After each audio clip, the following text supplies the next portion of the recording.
Yaoundé est sur les dents depuis l'attentat suicide survenu samedi 25 juillet dans la ville de Maroua, dans le nord du Cameroun.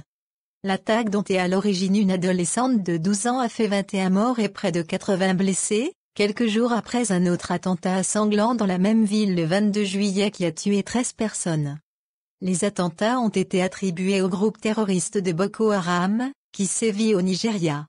En réponse, les autorités ont décidé, dimanche 27 juillet, de fermer toutes les mosquées, les écoles et centres islamiques présents dans l'extrême nord du Cameroun pour une durée indéterminée.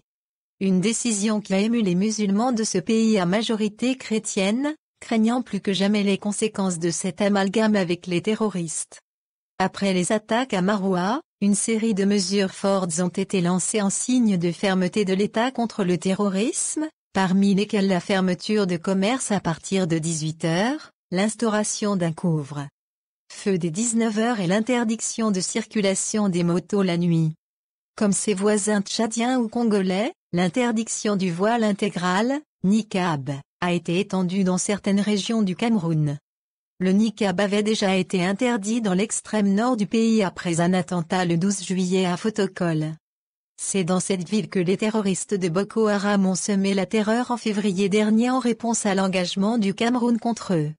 Environ 80 personnes, sans distinction de religion, avaient été tuées au cours d'une attaque durant laquelle la grande mosquée avait été incendiée.